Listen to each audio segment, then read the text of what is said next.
Hi guys, Robbo46 here. Now MotoGP 24 has released now. You can go and get it on all platforms. But today I'm going to be going through the main new additions to the game. Because you may be sat there thinking it's just going to be a reskin from previous years. But that isn't the case. There are so many new additions to the game. So that is why today I am going to be going through what's new in MotoGP 24. So first up, it's the MotoGP Stewards. Now in previous games, it was only the player who got sanctioned or penalised for transgression in races and track extending. That is no longer the case. MotoGP Stewards now affect the AI. This can be things like taking out another rider, collisions, cutting the course, all kinds of things, overtaken under a yellow flag, and all of the penalties differ. They can differ from drop a position, doing a long lap penalty, doing 2 long lap penalties. This also applies to the AI. They now do long lap penalties. Red flags can now come out for big crashes, restarting the race. So it just makes everything a little more of a level playing field between the AI and the player. So it's no longer the player getting the sanctions from the stewards. Live GP Championship is next. So Live GP was introduced in the previous MotoGP game. This is some online races that people can take part in at a certain time of day, and people from across the world can race in. But they've gone one step further with it this year by introducing the Live GP Championships. So this takes course over 10 races within your region, and you're basically racing for points for the leaderboard and trying to obviously finish on top of the championship. So it's a nice addition. Hopefully the servers are better than they were in MotoGP 23, especially when it came to weird penalties and that. But yeah, it just means that the live GPs now count more towards something. So yeah, you choose your region that you want to play in, and then it gives you some information, the next upcoming event, what else is coming up on the dailies as well, and then you can also have a look at the rest of the calendar, which will show you all the events coming up within the month. So yeah, you can try and win a live GP championship if you wish.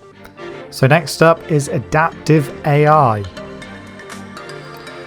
Now the adaptive AI does pretty much exactly what it says on the tin. It does take a few races to calibrate. Once you've done a few races, the AI will then be able to recognize your skill level and basically play accordingly. And this in theory means that you'll have a lot more closer races, and you won't just be going off into the distance, leaving massive gaps behind, and they won't be doing the same either. So you should be getting a lot closer racing. This was actually my first race in the Moto3 career, my debut race, and the AI were already very competitive straight away, which is good to see. So after a few more races, they should be pretty much at my level.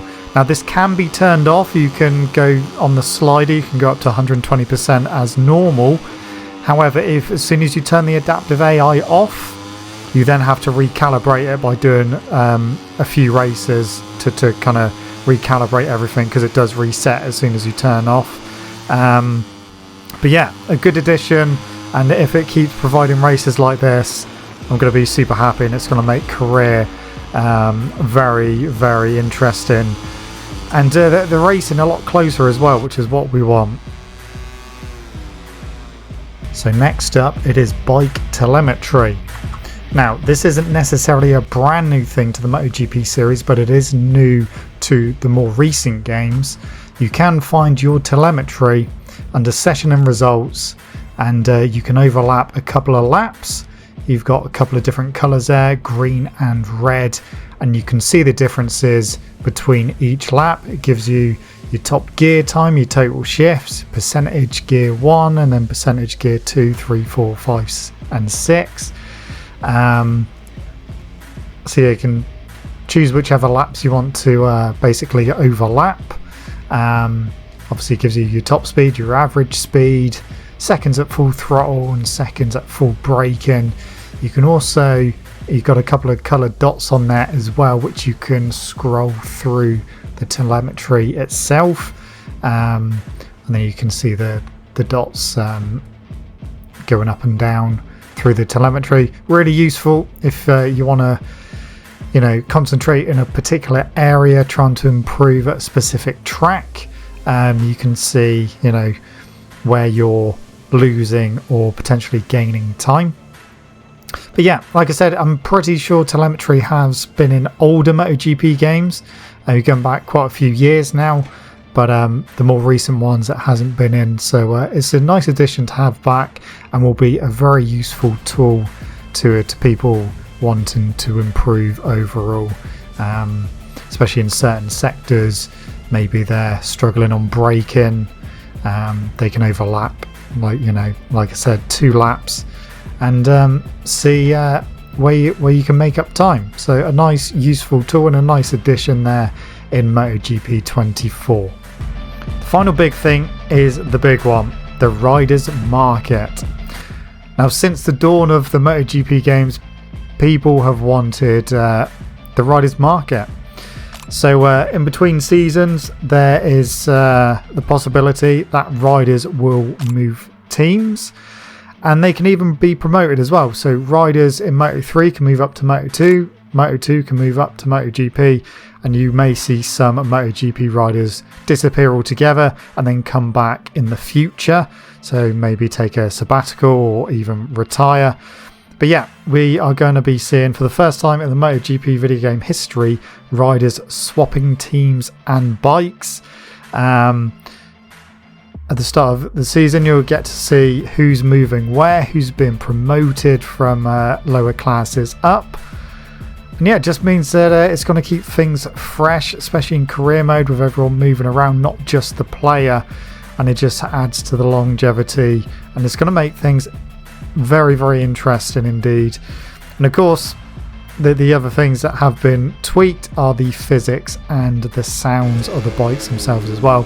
Physics definitely an improvement over 23, with the bikes no longer standing up on acceleration, which is quite a big one, because it did get quite frustrating on MotoGP 23 because it did not affect the AI, it only affected the player.